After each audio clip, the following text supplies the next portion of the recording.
Assalamualaikum warahmatullahi wabarakatuh. Waalaikumsalam warahmatullahi wabarakatuh.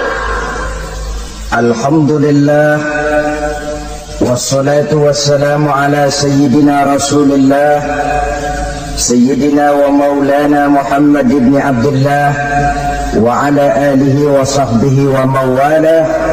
La hawla wa la quwwata illa billah, amma ba'du. Bapak-bapak, ibu-ibu, saudara-saudara kaum muslimin rahimakumullah. Saudara hadirin yang saya muliakan, nah saya ingin menuduhkan persoalan. Apa tidak boleh orang ziarah kubur? Apa tidak boleh orang pergi ke dukun? Ini dalam kaitannya dengan judi, karena ini penyakit yang sudah merajalela, mewabah di kalangan masyarakat kita di lapisan yang bawah ini. Saudara hadirin yang saya muliakan, ziarah kubur bukan saja boleh, malah dianjurkan oleh Nabi. Tetapi ziarah kubur yang dianjurkan oleh Nabi itu dengan tujuan pertama, agar orang ingat kepada mati. Kafa bil mauti wa'izah, kata Nabi. Cukup dengan mengingat mati menjadi pelajaran bagi kamu semua.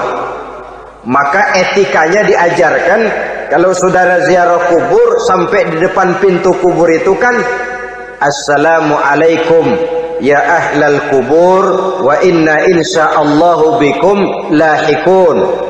Kami satu saat insya Allah pasti akan menyusul kamu. Kalau kamu sekarang berbaring di sini, satu saat kami akan berbaring di sini.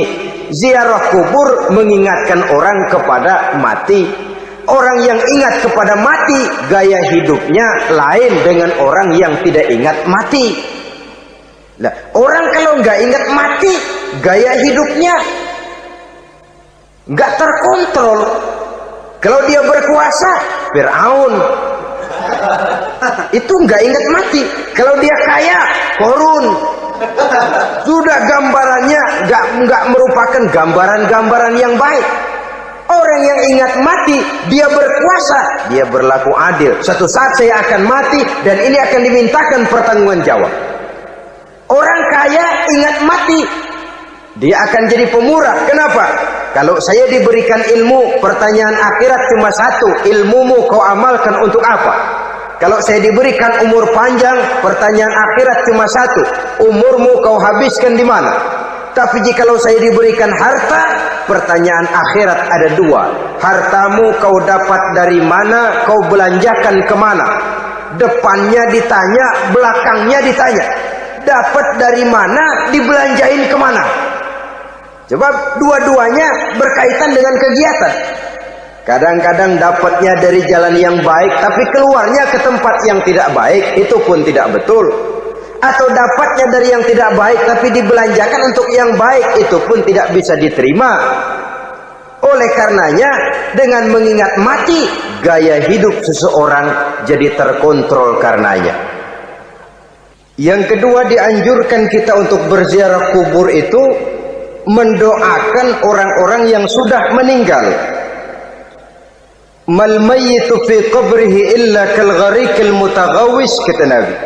Orang yang sudah meninggal itu di alam barzakhnya adalah seperti orang yang tenggelam di lautan, menunggu doa dari keluarganya yang masih hidup.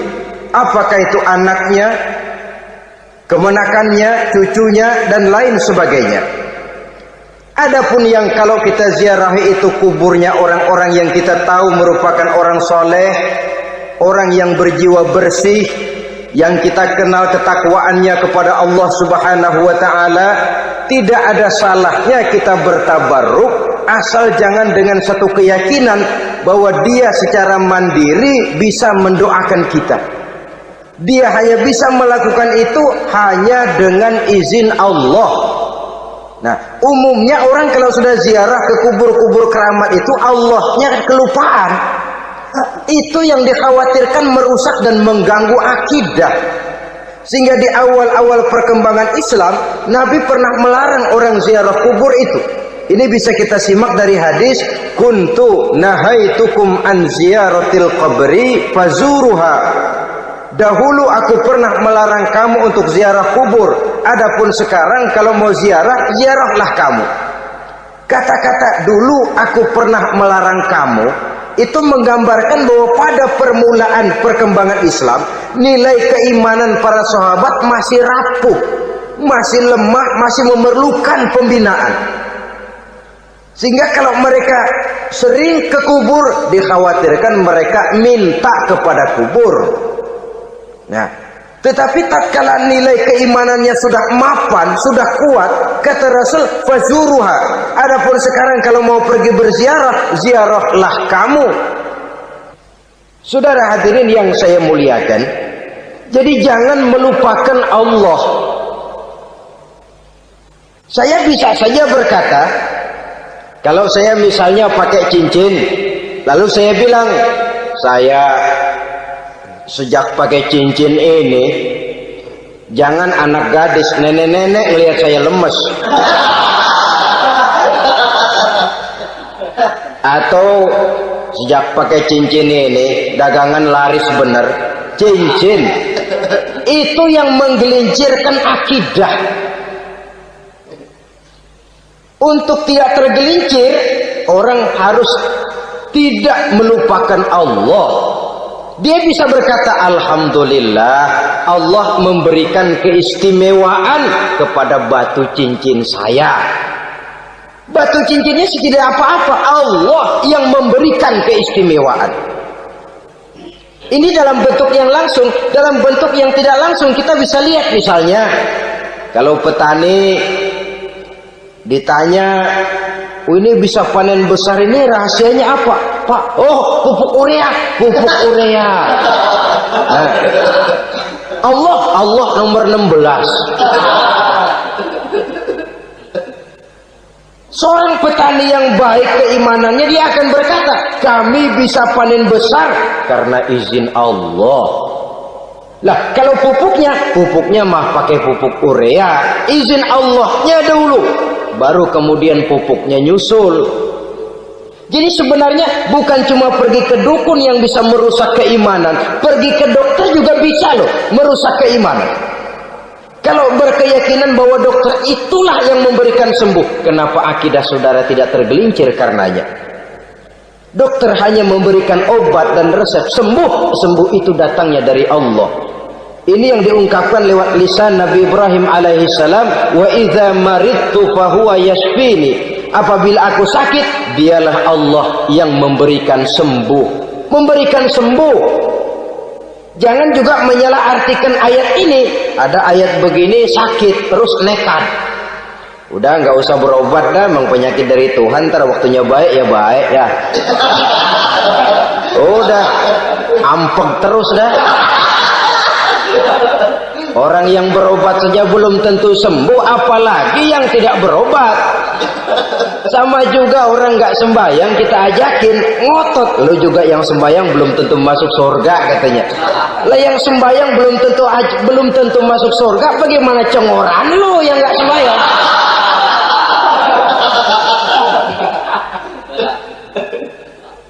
Saudara hadirin yang saya muliakan, kaum muslimin yang berbahagia. Jadi dengan demikian, maka jangan menghilangkan Allah. Kita, ajaran pokok dalam Islam adalah ajaran tentang tauhid. Nah, tauhid ini menyangkut mengesahkan Allah, baik di dalam zatnya, baik di dalam sifatnya, baik di dalam perbuatannya, baik di dalam beribadah kepadanya. Tauhid dalam ibadah itu ada. Tauhid dalam zat artinya zat Allah itu tidak tersusun, tidak terdiri dari bagian-bagian yang bisa dipecah-pecah. Ya seperti kita ini kan ada kepala, ada kaki, ada tangan. Allah tidak tersusun zatnya dari bagian-bagian. Esa zatnya tidak bisa dibagi-bagi. Esa sifatnya artinya Allah itu sifatnya tidak pernah berubah. Sejak dahulu sampai sekarang Allah itu cinta kepada orang beriman yang melakukan kebaikan. Dan Allah benci kepada orang kufur yang melakukan kejahatan. Mustahil satu saat Allah berubah. Orang kufur yang berbuat kejahatan didemenin, orang mukmin yang berbuat kebaikan dikeselin. Misalnya tahun 2000 Tuhan giliran jengkel sama orang mukmin. Itu mustahil, dia esa di dalam sifatnya. Lain dengan sifat kita manusia. Sifat kita ini kan relatif. Ada saatnya kita senang, lain saat yang kita senang betul kita caci maki. Hari ini kita caci maki, besok kita puji. Lihat teman kaya, habis kita omongin, boleh jadi dia kaya. Kenapa? Dukunnya 36. Begitu kita habis caci maki begitu, dia datang ngasih duit sama kita. Cacian itu bisa berubah menjadi pujian. Lu ya emang bukan main dah. Sifat kita itu relatif, bisa terpengaruh oleh situasi dan kondisi. Saudara hadirin yang saya hormati, kaum muslimin yang berbahagia, Allah juga esa di dalam perbuatannya. Artinya di dalam menciptakan apapun yang akan diciptakan oleh Allah, di dalam melakukan apapun yang akan dilakukan oleh Allah, tidak terikat kepada faktor lain, tidak memerlukan bantuan lain. Dia adalah mutlak. Nah, kemudian kita mengesahkan Allah dalam zatnya, mengesahkan Allah dalam sifatnya, mengesahkan Allah dalam perbuatannya. Belum tentu berarti kita mengesahkan Allah dalam ibadahnya. Sebab banyak orang yang yakin betul Allah itu esa, teguh dengan pendiriannya. Tuhan lu siapa? Allah. Allah bagaimana? Esa. Bagaimana kalau 2? Kagak. 3? Enggak. Mantap. Soal tahlil paten. Tapi dalam ibadah kadang-kadang dia tidak mentauhidkan Allah. Ini makna wa ma umiru illa liya'budullaha mukhlisin. Kami tidak memerintahkan kepadamu kecuali untuk beribadah kepadaku, kata Allah, dengan ikhlas. Beribadah kepada Allah dengan ikhlas itu artinya apa? Beribadah hanya untuk Allah saja. Nah, kalau hanya untuk Allah saja, lalu kita minta berdoa di depan kuburan orang yang soleh, apa syirik? Tidak syirik. Kalau kita berkeyakinan bahwa orang tempat kita memanjatkan doa itu hanya bisa mendoakan kita dengan izin Allah. Dia sendiri tidak punya kekuasaan apa-apa. Tanpa izin Allah, dia tidak bisa berbuat apa-apa. Itu tidak menyebabkan orang menjadi syirik. Sama saja dengan kalau saya berkata tadi, alhamdulillah Allah telah memberikan keistimewaan kepada batu cincin saya. Apa salahnya Allah memberikan keistimewaan kepada benda-benda mati? Allah memberikan keistimewaan kepada Hajar Aswad, benda mati. Allah memberikan keistimewaan kepada Masjidil Haram, benda mati. Allah memberikan keistimewaan kepada Ka'bah, benda mati. Orang tawaf keliling Ka'bah, sembahyang di Masjidil Haram, sujud menghadap kepada Ka'bah. Apakah jadi syirik? Tidak. Kita tidak menyembah Ka'bahnya, kita menyembah yang punya Ka'bah itu. Nah, di sini kita lihat bahwa fungsi Ka'bah hanya merupakan wasilah. Tapi kalau Allahnya kita hilangkan, jadilah kita penyembah batu. Hanya saja batu itu berbentuk 4 bernama Ka'bah. Sa'i, orang yang melaksanakan haji, lari-lari antara Safa dan Marwah, amalan apa itu? Seakan-akan kita menghormati bukit-bukit, gunung-gunung. Tapi bukan itu yang kita tuju dalam pelaksanaan sa'i itu. Yang kita tuju adalah ini perintah Allah. Allahnya yang diutamakan. Maka hal semacam ini tidak menyebabkan orang menjadi syirik dan tergelincir dari tauhid. Tapi kalau ziarah kubur dengan niat cari buntutan, cari nomor yang cocok, ini niatnya saja sudah salah. Nah kalau berangkat dengan niat yang salah, sampai di sana saya yakin, seyakin-yakinnya amalannya pasti salah. Lah kubur yang diziarahin bukan kubur orang soleh. Ya mana ada orang soleh ngasih kode buntut. Ada juga orang salah, bukan orang soleh itu. Kadang-kadang dia nggak tahu kuburan siapa, nongkrong aja di situ. Memang sulit saudara-saudara, mental ya, namanya mental. Kalau memang mental sudah mental judi, apa saja bisa dijudiin. Jadi orang nggak perlu sebenarnya pemerintah terlalu gini, nggak usah. Kembali saja kepada mental. Kalau mental memang sudah mental judi, apaan aja bisa dijudiin. Pulang tengah malam nabrak babi, babi yang keluar nih.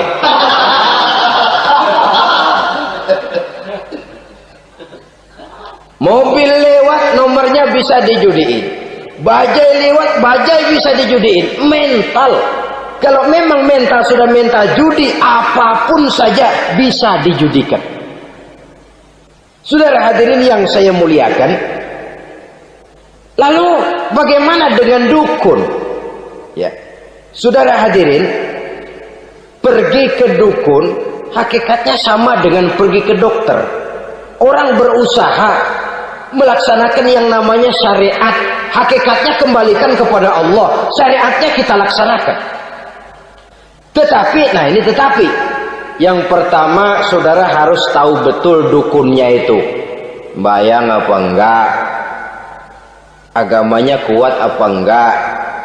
Sebab ya tentu tidak ada dukun yang jelek, karena pada umumnya penyakit dukun itu kan nyohor, iklan lewat koleha-kolehanya. Kita bisul kecil datang, kata dukun, ini si kecil kemarin bisul kayak kelapa 5 menit baik. 5 menit padahal kemarin kagak ada yang datang. Diolah sedemikian rupa supaya orang mantap. Jadi jangan asal sembarangan. Kadang-kadang lihat potongan dukunnya aja kita ngeri. Mukanya sudah kremot, nggak pernah tersentuh air wudhu. Jangankan air wudhu, mandi aja jarang. Yang kayak begini yang dipegang mati-matian, yang dipercayai habis-habisan, akan kita kemanakan tauhid kita ini? Apalagi kalau perginya sudah dengan niat mencari nomor yang jitu. Itu saya katakan lagi tadi, berangkat saja sudah dengan niat yang salah. Orang berusaha silahkan. Sama juga kita ke dokter. Oleh dokter kan setelah diperiksa penyakit kita, lalu dianalisa, oh ini penyakitnya ini. Kemudian diberikan obat. Lah, obat itu kan tentu ada aturan minumnya tuh. Yang kapsul ini sehari 3 kali, yang tablet ini sehari 2 kali. Kalau kita minumnya kelebihan, overdosis namanya. Saking pengen cepet baik, sekali minum 10 tablet. Ya memang nggak sakit-sakit lagi, tapi nggak hidup sudah. Habis.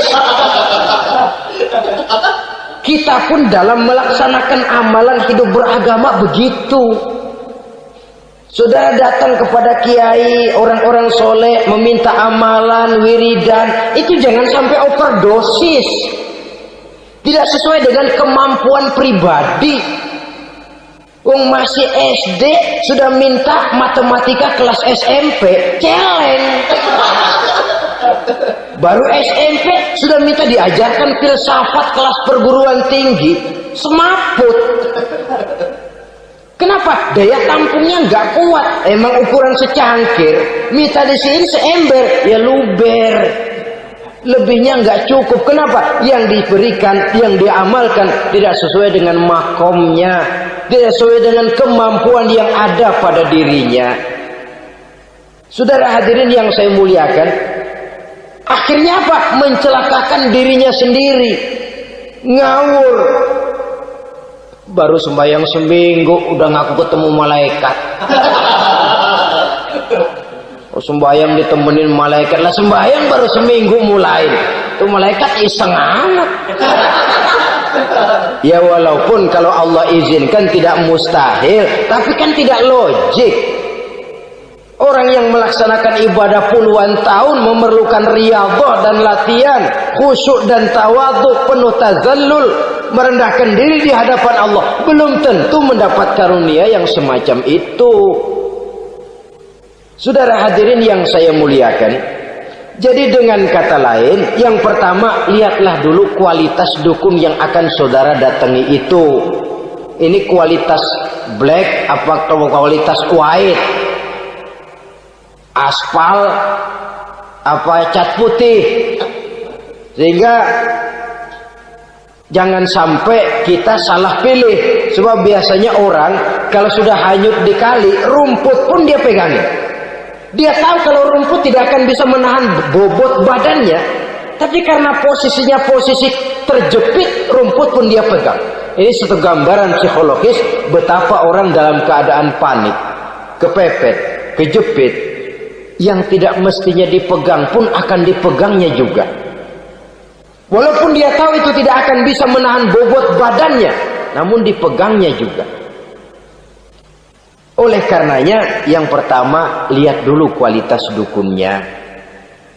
Yang kedua, saudara-saudara, jangan berkeyakinan bahwa dukun itulah yang memberikan permintaan saudara. Si dukun hanya bisa dengan izin Allah. Malas berusaha. Orang kalau sudah terlalu asik berkhayal, menghitung bintang di langit, malas berusaha. Kalau ada temannya kerja jadi buruh kasar, bawa hasil yang merupakan jeripaya dan peras keringat dia, satu minggu bergaji 10-15 ribu, diketawain. Apaan gaji lu 10 ribu 15 ribu? Entar gua nih kalau tembus 100 juta entar. Yang 10.000 dan 15.000 keringat orang itu dihina, itu dicela. Tetapi dia selalu menghitung, entar nih gua. Entarnya wallahu a'lam. Saudara hadirin yang saya muliakan, timbullah sikap malas. Padahal di tengah negara sedang membangun di berbagai bidang kehidupan. Maka sifat malas ini merupakan musuh kita. Baik mengejar kemiskinan, baik mengejar kebodohan dan keterbelakangan kita di sektor-sektor lainnya. Alangkah akan terganggunya roda pembangunan di negara kita ini jikalau sebagian besar rakyat dihinggapi oleh penyakit malas, yang malas ini dilatar belakangi oleh penyakit tulul amal, terlalu muluk angan-angan, yang angan-angan ini dininabobokan oleh keinginan untuk mendapatkan untung yang besar tanpa peras keringat dan banting tulang. Sasaran yang lebih jauh, dan ini yang paling kita khawatirkan, hancurnya kubu-kubu pertahanan moral daripada bangsa kita. Kita sependapat bahwa lebih penting daripada membangun jembatan adalah membangun manusia yang membangun jembatan. Bahwa lebih penting daripada mengaspal jalan raya adalah membangun mental manusia yang melaksanakan pengaspalan itu. Dengan kata lain, membangun dan mempersiapkan manusia pembangunan. Tanpa itu, maka saya merasa khawatir kalau nanti kita tidak akan sampai kepada target yang kita harapkan oleh karena kandas di tengah jalan. Saudara-saudara kaum muslimin rahimakumullah, Islam sebagai agama yang mengajarkan manusia untuk berusaha dan mengeluarkan segala kemampuan untuk melaksanakan segala usahanya itu, sangat membenci sifat malas, sangat membenci sifat tulul amal atau panjang angan-angan. Dan oleh karena judi melahirkan dua sifat itu, Islam sangat menganjurkan pengikutnya untuk menjauhi segala macam jenis perjudian. baik yang terang-terangan maupun yang dilakukan secara samar-samar, tidak ketara, judi canggih sesuai dengan canggihnya teknologi daripada manusia itu sendiri. Ini adalah penyakit yang meracuni masyarakat manusia dari sejak berpribadi, bertetangga, berumah tangga, sampai kepada berbangsa dan bernegara. Dan kasus-kasus yang timbul sudah cukup banyak, yang tidak mungkin lagi kita katakan hanya sekedar bersifat kasuistis, bersifat kasus-kasus kecil saja. Sebelum riaknya naik ke permukaan, marilah kita membuat benteng untuk masing-masing pribadi muslim memelihara dan menjaga diri, jangan terseret dalam permainan yang bernama judi, apapun bentuknya, bagaimanapun cara dan ragamnya. Karena jelas bahayanya lebih besar daripada manfaatnya. Taruhlah kita barangkali kemarin-marin hanyut dalam arus perjudian, tetapi hendaknya kita bisa mengambil pelajaran bahwa seorang mukmin adalah seorang yang apabila dia melakukan kesalahan, dia segera sadar, dijadikannya pelajaran untuk tidak diulanginya lagi pada masa-masa yang akan datang.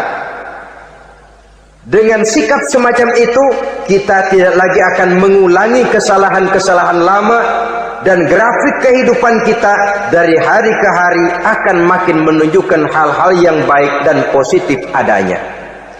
Saudara-saudara kaum muslimin rahimakumullah, kalau ABRI masuk desa, rakyat beruntung. Kalau jaksa masuk desa, rakyat bahagia. Kalau koran masuk desa, rakyat ikut jadi cerdas. Tapi kalau judi masuk desa, rakyat kiamat. Pembangunan akan terbengkalai, roda perekonomian akan lesu. Karena mestinya orang membelanjakan uang untuk sesuatu yang dia perlukan, akhirnya dia belanjakan untuk sesuatu yang dia tidak perlukan, karena gambaran, khayalan akan mendapat keuntungan yang jauh lebih besar lagi. Padahal istilah orang-orang tua kita dulu, lebih baik makan singkong betulan daripada makan roti ngimpi. Artinya uang yang 1.000-2.000 rupiah itu lebih baik dibelikan beras, dimasak, makan bersama anak dan istri, terasa nikmat dan halalnya, ketimbang beli kertas lalu ngelamun, menghayal, menghitung yang bukan-bukan. Itu kertas dibolak madep ulon, dibolak madep mudik, diputar sana, diputar sini, akhirnya palanya ikut muter. Kira-kira apa yang cocok? Masih belum puas, kertas dilihat, orang gila ditanyain. Sudah tahu waras, orang gila yang ditanya. Masih belum puas, nanya orang gila, tidur di kuburan. Allahu Akbar. Padahal di rumahnya tempat tidurnya empuk, anget, nggak ada nyamuk. Kuburan, tidur di kuburan. Dampak-dampak negatif yang semacam ini pada gilirannya mau atau tidak mau akan menyeberang kepada garis akidah, membahayakan dan mengancam nilai-nilai tauhid yang kita miliki. Sudah kertas dibolak-balik, tidak puas, orang gila ditanya. Orang gila ditanya belum maram, tidur di kuburan. Barangkali ada bisikan. Saudara hadirin yang saya muliakan, memang walaupun wahyu sudah berhenti, tapi Allah masih memberikan ilham kepada hamba-hambanya yang dikehendakinya. Tetapi ilham itu bentuknya positif. Kalau saudara pagi-pagi berniat, tahu-tahu datang pikiran nanti malam mau ngaji, itu namanya ilham. Kalau saudara sedang merenung, tahu-tahu datang pikiran, saya mau sedekah, itu namanya ilham, bentuknya positif.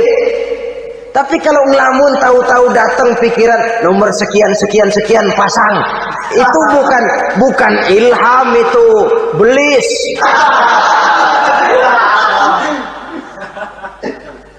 Saudara hadirin yang saya muliakan, Tidak puas tidur di kuburan, cari yang lebih paten lagi, dukun ditanya.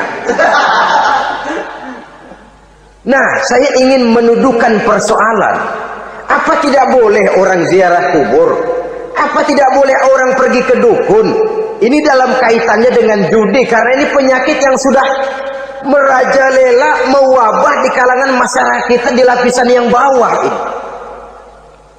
Saudara hadirin yang saya muliakan, ziarah kubur bukan saja boleh, malah dianjurkan oleh Nabi.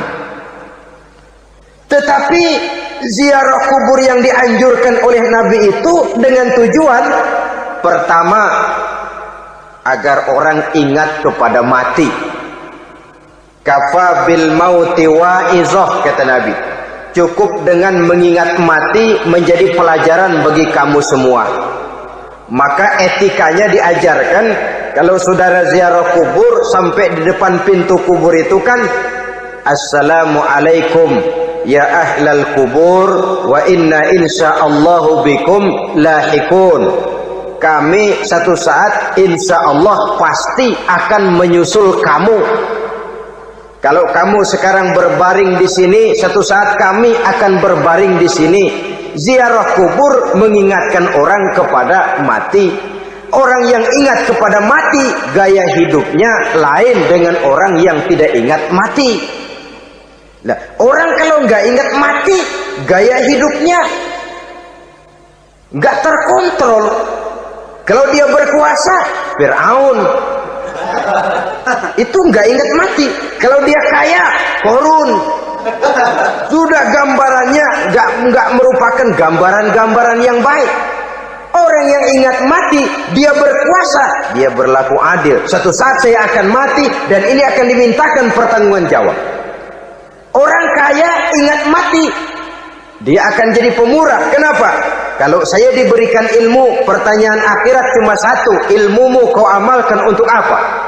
Kalau saya diberikan umur panjang, pertanyaan akhirat cuma satu, umurmu kau habiskan di mana? Tapi jikalau saya diberikan harta, pertanyaan akhirat ada dua, hartamu kau dapat dari mana, kau belanjakan kemana? Depannya ditanya, belakangnya ditanya, dapat dari mana, dibelanjain kemana? Sebab dua-duanya berkaitan dengan kegiatan. Kadang-kadang dapatnya dari jalan yang baik, tapi keluarnya ke tempat yang tidak baik, itu pun tidak betul. Atau dapatnya dari yang tidak baik, tapi dibelanjakan untuk yang baik, itu pun tidak bisa diterima. Oleh karenanya, dengan mengingat mati, gaya hidup seseorang jadi terkontrol karenanya.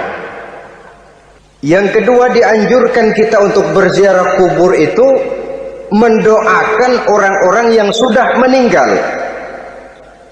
Mal mayyitu fi qabrihi illa kal gharikil mutaghawis, kata Nabi.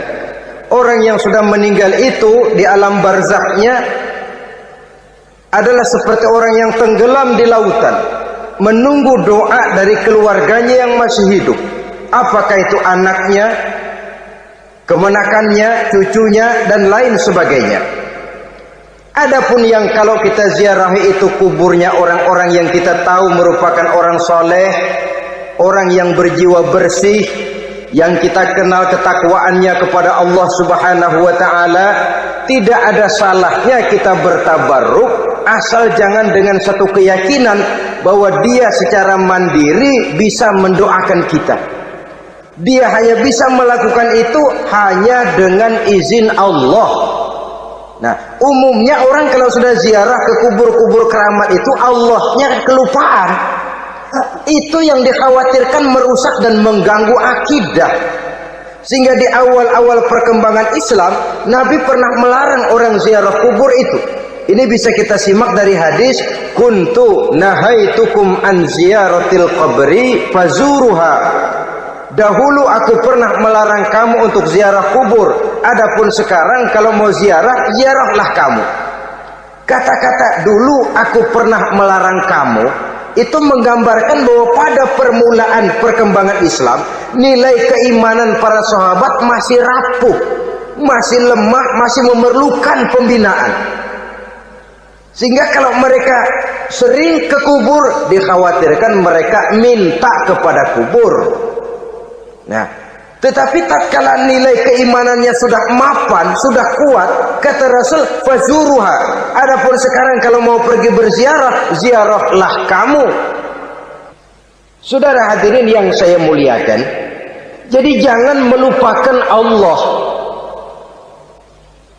Saya bisa saja berkata, kalau saya misalnya pakai cincin, lalu saya bilang, saya sejak pakai cincin ini, jangan anak gadis, nenek-nenek ngelihat saya lemes.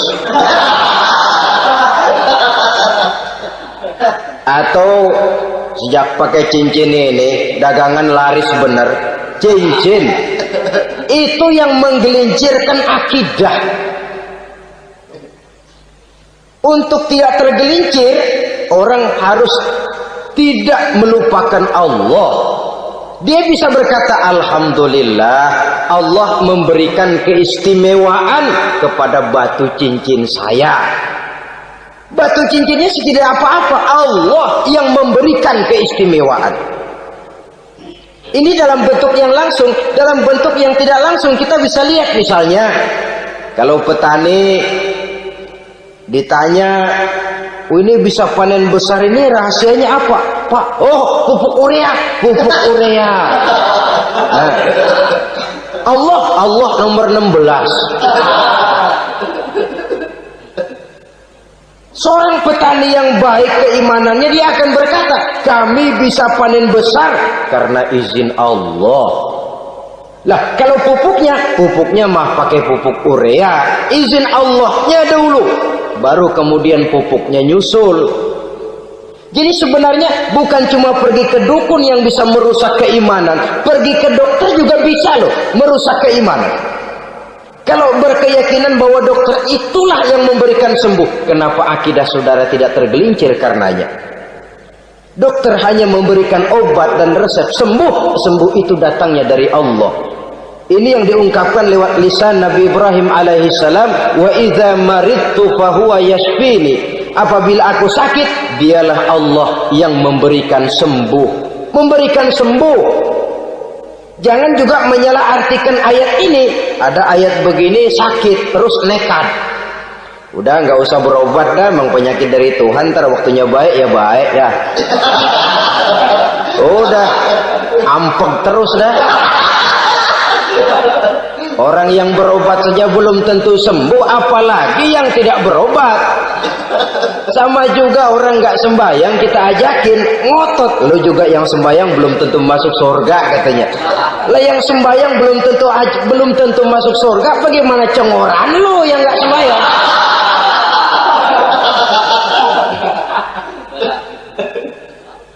Saudara hadirin yang saya muliakan, kaum muslimin yang berbahagia. Jadi dengan demikian, maka jangan menghilangkan Allah. Kita, ajaran pokok dalam Islam adalah ajaran tentang tauhid. Nah, tauhid ini menyangkut mengesahkan Allah, baik di dalam zatnya, baik di dalam sifatnya, baik di dalam perbuatannya, baik di dalam beribadah kepadanya. Tauhid dalam ibadah itu ada. Tauhid dalam zat artinya zat Allah itu tidak tersusun, tidak terdiri dari bagian-bagian yang bisa dipecah-pecah. Ya seperti kita ini kan ada kepala, ada kaki, ada tangan. Allah tidak tersusun zatnya dari bagian-bagian. Esa zatnya tidak bisa dibagi-bagi. Esa sifatnya artinya Allah itu sifatnya tidak pernah berubah. Sejak dahulu sampai sekarang, Allah itu cinta kepada orang beriman yang melakukan kebaikan, dan Allah benci kepada orang kufur yang melakukan kejahatan. Mustahil satu saat Allah berubah. Orang kufur yang berbuat kejahatan didemenin, orang mukmin yang berbuat kebaikan dikeselin. Misalnya tahun 2000 Tuhan giliran jengkel sama orang mukmin. Itu mustahil, dia esa di dalam sifatnya. Lain dengan sifat kita manusia. Sifat kita ini kan relatif. Ada saatnya kita senang, lain saat yang kita senang betul kita caci maki. Hari ini kita caci maki, besok kita puji. Lihat teman kaya, habis kita omongin. Boleh jadi dia kaya, kenapa? Dukunnya 36. Begitu kita habis caci maki begitu, dia datang ngasih duit sama kita. Cacian itu bisa berubah menjadi pujian. Lu ya emang bukan main dah. Sifat kita itu relatif, bisa terpengaruh oleh situasi dan kondisi. Saudara hadirin yang saya hormati, kaum muslimin yang berbahagia, Allah juga esa di dalam perbuatannya. Artinya di dalam menciptakan apapun yang akan diciptakan oleh Allah, di dalam melakukan apapun yang akan dilakukan oleh Allah, tidak terikat kepada faktor lain, tidak memerlukan bantuan lain. Dia adalah mutlak. Nah, kemudian kita mengesahkan Allah dalam zatnya, mengesahkan Allah dalam sifatnya, mengesahkan Allah dalam perbuatannya. Belum tentu berarti kita mengesahkan Allah dalam ibadahnya. Sebab banyak orang yang yakin betul Allah itu esa, teguh dengan pendiriannya. Tuhan lu siapa? Allah. Allah bagaimana? Esa. Bagaimana kalau 2? Kagak. 3? Enggak. Mantap. Soal tahlil paten. Tapi dalam ibadah kadang-kadang dia tidak mentauhidkan Allah. Ini makna wa ma umiru illa liya'budullaha mukhlisin. Kami tidak memerintahkan kepadamu kecuali untuk beribadah kepadaku, kata Allah, dengan ikhlas. Beribadah kepada Allah dengan ikhlas itu artinya apa? Beribadah hanya untuk Allah saja. Nah, kalau hanya untuk Allah saja, lalu kita minta berdoa di depan kuburan orang yang soleh, apa syirik? Tidak syirik. Kalau kita berkeyakinan bahwa orang tempat kita memanjatkan doa itu hanya bisa mendoakan kita dengan izin Allah. Dia sendiri tidak punya kekuasaan apa-apa. Tanpa izin Allah, dia tidak bisa berbuat apa-apa. Itu tidak menyebabkan orang menjadi syirik. Sama saja dengan kalau saya berkata tadi, alhamdulillah Allah telah memberikan keistimewaan kepada batu cincin saya. Apa salahnya Allah memberikan keistimewaan kepada benda-benda mati? Allah memberikan keistimewaan kepada Hajar Aswad, benda mati. Allah memberikan keistimewaan kepada Masjidil Haram, benda mati. Allah memberikan keistimewaan kepada Ka'bah, benda mati.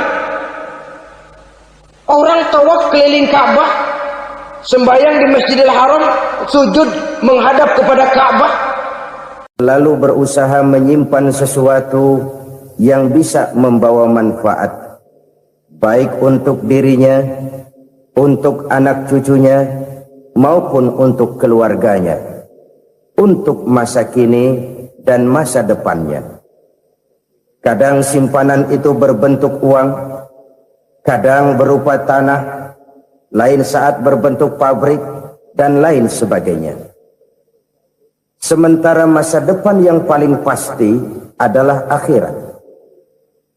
Jika untuk masa depan dunia kita rela memeras keringat, membanting tulang, pergi pagi dan pulang petang, menyimpan uang, menyimpan tanah, menyimpan pabrik, pernahkah kita merenung jika satu saat kiamat datang, kita dibangkitkan dari kubur masing-masing, berdiri di padang mahsyar untuk mempertanggungjawabkan seluruh kegiatan hidup kita di dunia ini, lalu kita akan menuju ke alam akhirat. Sudahkah kita mempunyai simpanan untuk akhirat kita? Pada pertemuan kali ini saya ingin menyampaikan sebuah hadis di mana Rasulullah sallallahu alaihi wasallam bersabda, arba'un min kanzil jannah. Simpanan sorga ada 4 macam. Yang pertama, ikhfa'us sadaqah, menyembunyikan sedekah.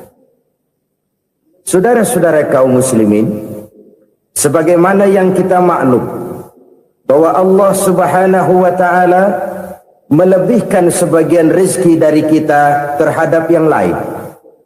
Ada yang kaya, ada yang setengah kaya, ada yang miskin, ada yang setengah miskin, dan selanjutnya. Ada yang gajinya kecil tapi penghasilannya gede. Ada yang penghasilannya gede tapi nggak punya gaji. Ada juga yang memang gajinya gede dan penghasilannya gede. Kelebihan rezeki merupakan sunnatullah dan tidak harus membuat kita merasa lebih dari yang lain. Bahkan sebaliknya, kelebihan itu harus membuat kita ringan tangan untuk menolong mereka yang memang memerlukan pertolongan. Kalau saudara diberikan ilmu, maka pertanyaan akhirat cuma satu: ilmumu kau amalkan untuk apa? Kalau saudara diberikan umur yang panjang, pengadilan akhirat juga bertanya satu: umurmu kau habiskan di mana? Tapi kalau saudara diberikan harta, pengadilan akhirat akan bertanya dua: hartamu kau dapat dari mana, kau belanjakan kemana? Dari mananya ditanya, dan kemananya juga ditanya. Oleh karena kita akan dimintakan pertanggungan jawab, maka amanah yang bernama harta ini harus kita gunakan dengan sebaik-baiknya. Ada penggunaan yang merupakan kewajiban, itu zakat namanya. Ada penggunaan yang sewaktu-waktu, itu infak namanya. Ada yang lebih sewaktu-waktu lagi, dan itu sedekah namanya. Zakat dia terikat oleh haul dan nisab, oleh putaran batas waktu dan ukuran dari harta itu sendiri. Sedangkan infak terikat oleh situasi dan kondisi perekonomian seseorang. Sedangkan sedekah tidak terikat dengan apapun. Dalam kondisi seperti apapun kita bisa melakukan sedekah dengan yang terkecil sekalipun. Sampai-sampai Rasulullah sallallahu alaihi wasallam mengajarkan, la tahqiranna minal ma'rufi syai'an walau an talqa akhaka biwajhin talik. Atau ada hadis, tabassumuka fi wajhi akhika laka sedekah. Senyumanmu kepada temanmu adalah sedekah. Jadi untuk melakukan sedekah tidak harus dalam berbentuk uang. Dengan ilmu kita bisa sedekah, dengan tenaga kita bisa bersedekah, dengan pikiran kita bisa bersedekah, bahkan senyum kepada teman itu pun sedekah. Jadi kalau sedekah dengan uang memang belum punya uang, nyengir aja banyakin. Itu asal pada tempatnya, jangan lalu ketemu tiang listrik cengengesan. Tentu tidak pada tempatnya dan tidak wajar. Nah, sedekah yang paling dicintai Allah adalah sedekah yang disembunyikan. Artinya jauh dari sifat riya. Kan kadang-kadang ada orang sedekah itu disebutkan namanya. Apa tidak bagus? Kalau memang niatnya ikhlas, ya bagus-bagus saja. Untuk memberikan sugesti kepada yang lain. Si Fulan bin Fulan nyumbang sekian, diumumkan. Boleh kalau niatnya untuk memberikan rangsangan kepada yang lain supaya dia menyumbang lebih besar dari orang tadi. Tapi kalau itu mendatangkan riya, maka sedekah yang paling dicintai Allah adalah sedekah yang disembunyikan. Tangan kiri saja tidak tahu apa yang diberikan oleh tangan kanan. Sedekah yang dilakukan dengan ikhlas akan merupakan perbendaharaan surga, tersembunyi dari pandangan orang lain, tidak seorang pun tahu. Karena memang sikap yang baik adalah melupakan kebaikan dan mengingat kesalahan. Itu salah satu ciri orang bahagia. Orang yang selalu mengingat kesalahannya dan berusaha melupakan segala kebaikannya.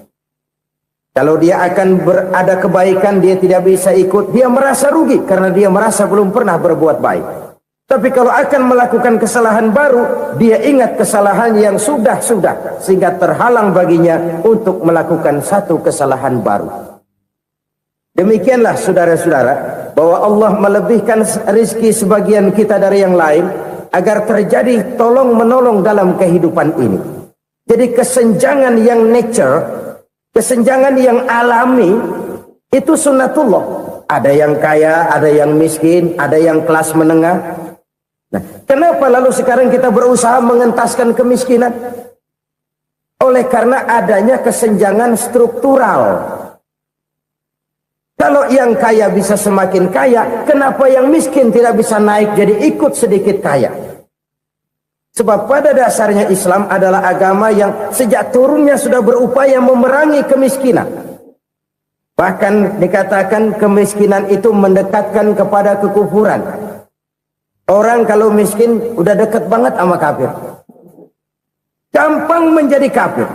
Berapa banyak saudara-saudara kita yang oleh karena soal perut, oleh karena soal materi, terpaksa meninggalkan dan menanggalkan akidahnya. Menjual petunjuk yang diberikan Allah dengan kesenangan dunia yang cuma sebentar ini. Na'udzubillah, summa na'udzubillah. Jadi makin kita sembunyikan satu sedekah, semakin banyak perbendaharaan kita di surga. Sedekah yang paling dicintai Allah adalah sedekah yang disembunyikan. Malahan ada seorang sufi, dia punya kebiasaan kalau pergi sholat Jumat dia bawa uang, itu uang dia taruh di bawah tikar masjid. Dia niat sedekah kepada siapa saja yang nemuin itu duit.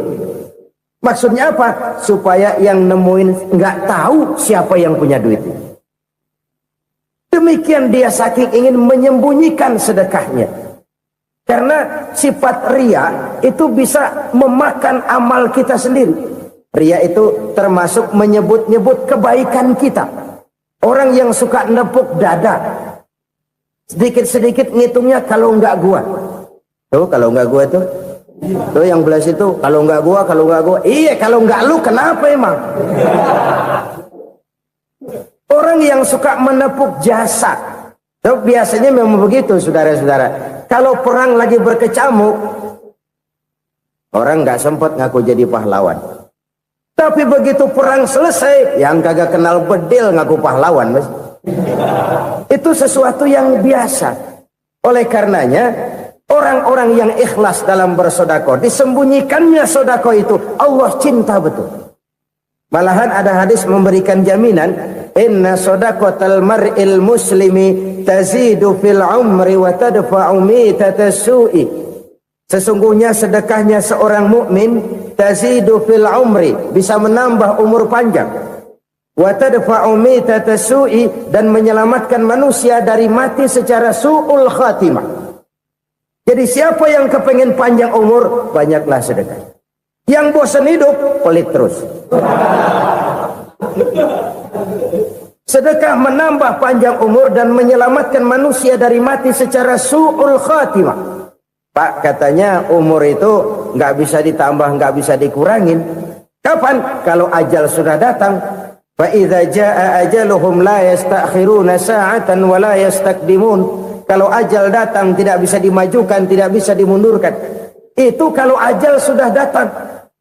Tidak bisa lagi umur ditambah dikurangi, sudah datang. Tapi kalau belum datang, itu kan haknya Allah.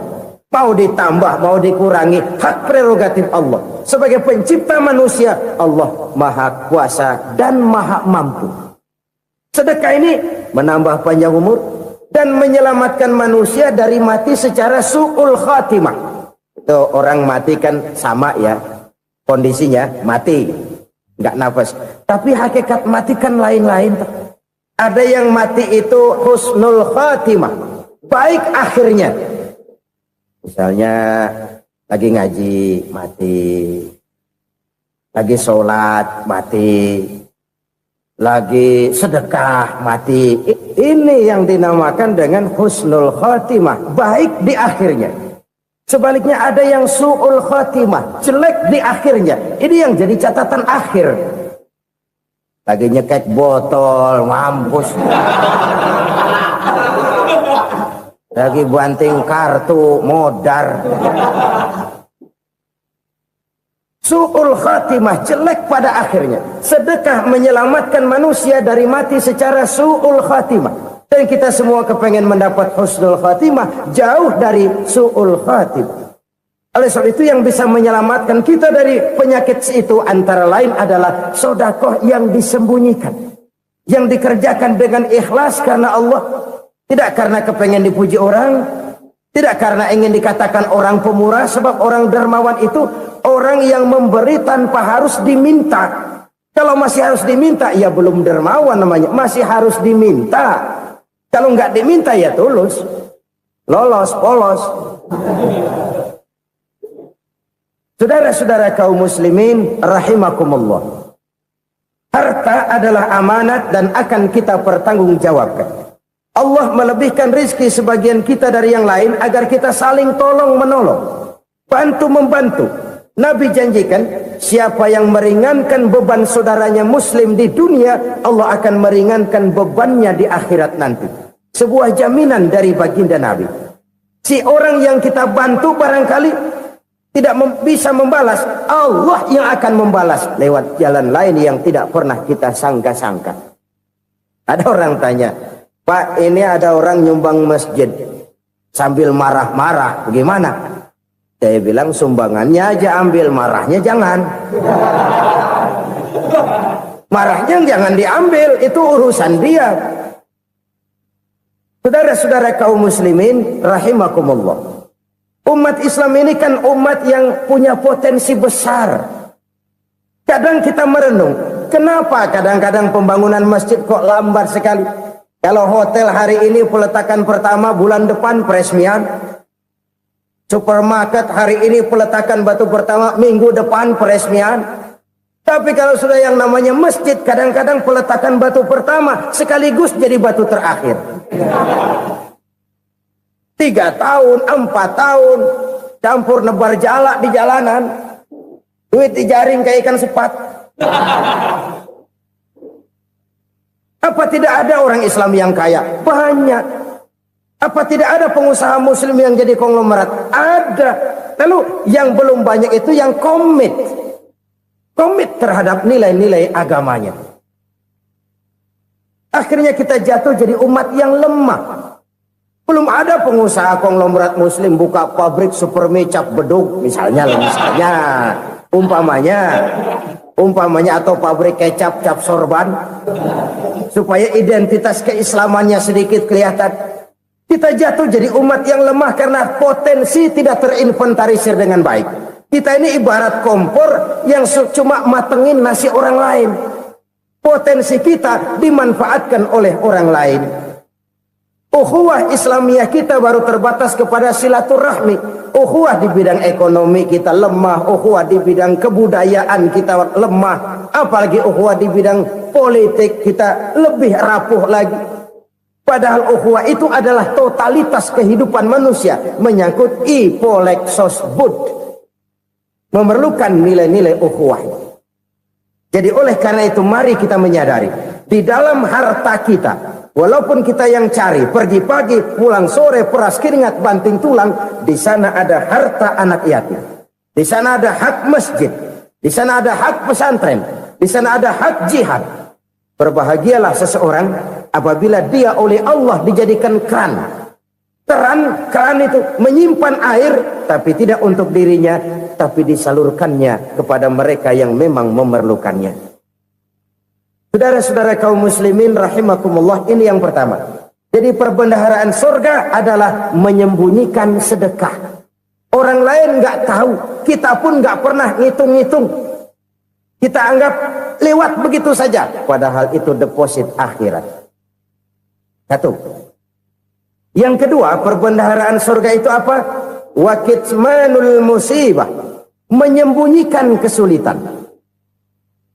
Kadang orang takut menghadapi kesulitan. Tapi makin kita merenung, hidup ini kan sebenarnya urusan. Takut sama urusan, ya jangan hidup. Tandanya orang hidup itu kalau punya urusan. Urusan melupakan problem. Problem sering menimbulkan kesulitan. Kesulitan bukan untuk ditakuti, tapi untuk diatasi dan dicarikan jalan keluarnya. Siapa sih orangnya yang nggak pernah sulit-sulit? Makin tinggi status sosialnya, makin gede urusannya. Makin tinggi kualitas imannya, makin berat tingkat kesulitannya. Cuma memang yang namanya enak itu seperti pelangi. Biang lala itu nggak pernah di atas kepala kita, di atas kepala orang melulu. Lo sih enak lo, kata kita. Dia juga bilang yang enak kan lo. Pelangi itu nggak pernah di atas kepala kita. Kata tukang beca, aduh enak ya naik Mercy. Kata tukang beca, apa yang di dalam mobil Mercy? Aduh enak bener tukang beca, di jok ngeringkuk ngorok pules bener. Saya kamar pakai AC sejuk, tempat tidur sutra empuk, alga spring bed, kulak kulik nggak bisa pules kalau belum minum Valium, belum tidur. Enak bener tukang beca, di jok ngorok nggak tahu wetan kulon. Si tukang beca bilang yang di Mercy enak, yang di Mercy bilang tukang beca enak. Inilah enak, nggak pernah di atas kepala kita, di atas kepala orang lain melulu enak itu. Nah, saudara-saudara,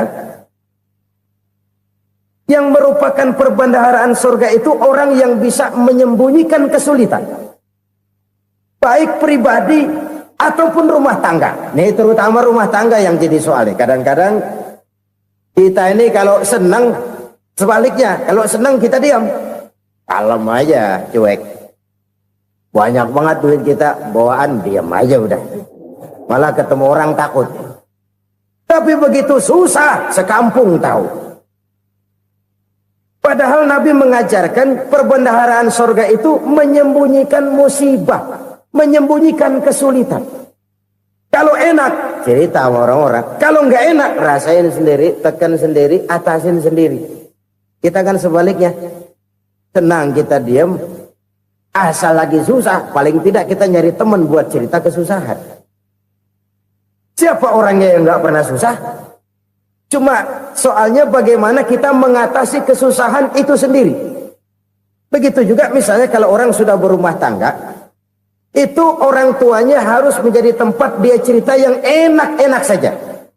Yang nggak enak rasain berdua, selesaikan berdua, atasin berdua. Jangan dibalik. Asal senang diam, giliran susah saja. Maknya laporan. Terbalik. Bisa menjaga security informasi. Makan sama bayam, keluar, diam. Malah seluitan. Enak amat lo makan daging ayam. Security informasi. Saudara-saudara kaum muslimin rahimakumullah.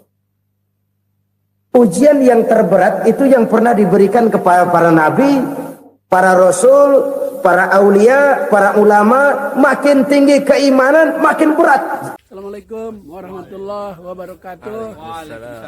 Senar syiar Islam, mudah-mudahan tambah berkah, tambah manfaat. Amin. Rabbana atina fid dunya hasanah wa fil akhirati hasanah wa qina adzabannar.